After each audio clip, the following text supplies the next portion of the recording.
Time. What is time? We look at the clock on the back of the wall to know when to ring the bell to begin our service on Sunday. Now, sometimes that clock does not agree with my clock or Jim's wristwatch. What then?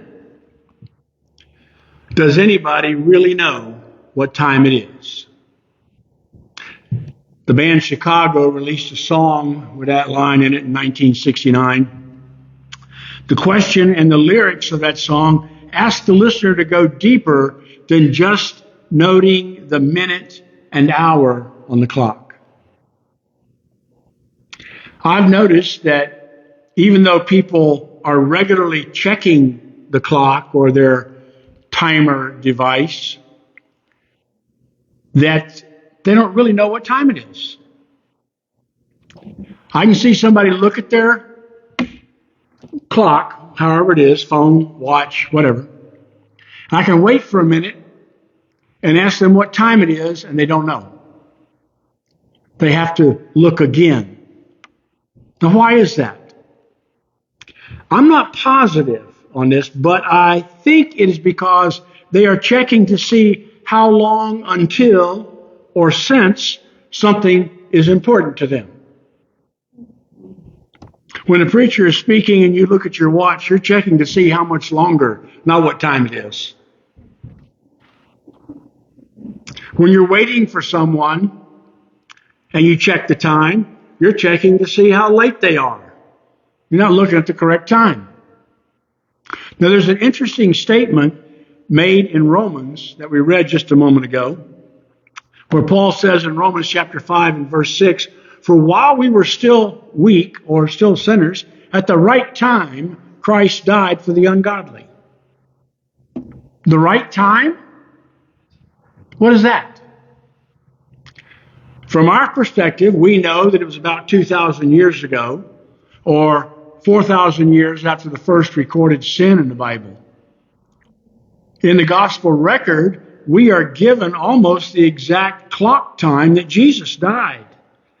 In Mark chapter 15, verses 34 and 37, we read, "And at the ninth hour, Jesus cried with a loud voice, 'My God, why have you forsaken me?' And Jesus uttered a loud cry and breathed his last." Now, they kept time differently back then, and the ninth hour was around 3 p.m.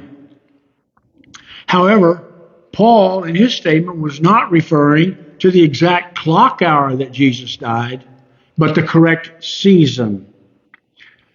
There's two words in the Greek language that we use in the New Testament.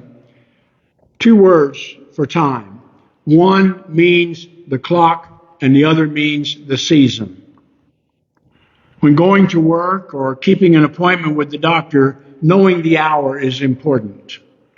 It doesn't matter whether it is winter or summer, wet or dry, the clock determines the accuracy of your arrival. When planting your vegetables, knowing the season is important. It's important to know the season for the vegetables, but not necessarily the clock time. You've heard there's all kinds of old wisdoms out there, plant by the light of the moon. Well, if the moon's up all night long, what time? No, it's the season. Now, last week I spoke to you about the Pharisees knowing the words of the law, but not understanding its intent. They also knew the specifics of various prophecies, but did not understand the meaning of those prophecies. Jesus scolded the people for this lack of understanding. In Luke chapter 12 and verse 56, we read, "You hypocrites, you know how to interpret the appearance of earth and sky, but why do you not know how to interpret the present time?" There's a famous passage in Ecclesiastes that most everyone knows about. It's quoted often and has been set to music. "For everything there is a season and a time for every matter under heaven." And the passage continues. There's a time to be born and a time to die, a time to plant and a time to pluck up what is planted, a time to kill and a time to heal, a time to break down, and a time to build up, a time to weep, and a time to laugh, a time to mourn, and a time to dance, a time to cast away stones, and a time to gather stones together, a time to embrace, and a time to refrain from embracing, a time to seek, a time to lose, a time to keep, and a time to cast away, a time to tear, and a time to sow, a time to keep silence, and a time to speak, a time to love, and a time to hate, a time for war, and a time for peace. You notice throughout that passage, it's contrasts. Good and bad, we would say.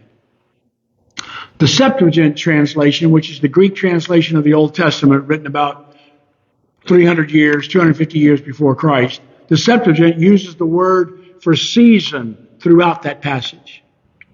There's a right season for all those things in our life. The settings for these events are determined not by the hands of the clock, but by the correct season. Now, Jesus scolded the people for their inability to take their discernment to a level beyond the physical. And in the morning it will be stormy today, for the sky is red and threatening. You know how to interpret the appearance of the sky, but you cannot interpret the signs of the times. Knowing the times and season is an important skill to have in order to survive. Now, before we had our weather prognosticators to tell us a storm was on its way, we depended on the wisdom passed down from older generations who had things figured out. They took this passage and made it into something that we all know. Red sky at night, sailors delight. Red sky at morning, sailors take warning. We go by that wisdom and we can tell. And generally, it's fairly accurate as to what's going. This is what Jesus was referring to, the ability to understand. He marveled at their ability to make these kinds of distinctions, but not having the ability to comprehend the meaning of what was happening in their world around them. The writer of Hebrews said the same thing. In chapter 5 and verse 14, we read, "But solid food is for the mature, for those who have their powers of discernment trained by constant practice to distinguish good from evil." Now, last week we talked about the Pharisees and their ability to see only the rigid requirements of the law. Based on their ability to read the plain written words of the law, they knew that anyone who did not tithe was a sinner. I've got a question on that. What power of discernment is necessary for that kind of distinction? The writer of Hebrews tells us that we need to be able to distinguish good from evil based on our powers of discernment. I don't need discernment to know that pornography is not the same as fine art. Well, maybe not now, I don't. Maybe at the beginning of my understanding, I needed to learn to discern, to know the difference. As I grow in my awareness, things become more clear. That is why the writer says that I am to be involved in a constant practice of using my discernment. Constant. My power of discernment is a muscle that requires constant use in order to become stronger. The Pharisees stopped at tithing and cheating. They didn't understand how tithing was related to God and cheating was related to their neighbor. For them, it was just a rule to be observed. They were not able to see that all the rules they so meticulously obeyed had to do with loving God and loving their neighbor. Love was not on their radar. Hopefully, we are learning that the ability to love supersedes all the little rules and regulations people would try to put on us. Now, that's fine for this area of thinking, but what about the times and seasons of which Jesus spoke? How do we exercise our powers of discernment to know the season of God's timing that we are in?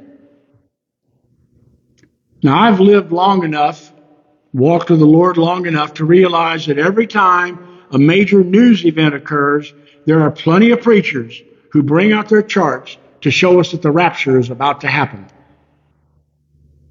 They focus on their understanding of supposed literal events mentioned somewhere in the Bible that prove their understanding of the times. And the time passes, and the rapture doesn't happen. But the charts are still in use until the next cataclysmic event in the world, and the charts get updated. And on it goes, over and over it goes. Yet people do not recognize that these people who do this, who bring about these charts, are clouds without water, barking dogs without teeth to bite. Discernment requires that we go beyond that which is readily visible to see beyond, to see deeper. People with limited eyesight can see that which is visible. People with understanding need to go. Let us seek for understanding. Let us try to understand the season that we are in, not just the time on the clock. God has a right time for everything which is not determined by any particular event or passage of ours. That's why that passage in Romans is so interesting, so fascinating. At the right time, Jesus died for the ungodly. The only thing that made it the right time was God's will. What was the condition of the world at that time? What was the condition of the world when we read in John chapter 3, for God so loved the world that he gave his only begotten Son? Was it a world that we would want to live in today? Well, yeah, because it's no different than the day we're in now. At the right time, God has a season. Time passes for everyone. Understanding the time belongs only to those who watch. We must learn to observe, not just see. There's a big difference between observation and seeing, just like there's a big difference between listening and hearing. May God give us grace.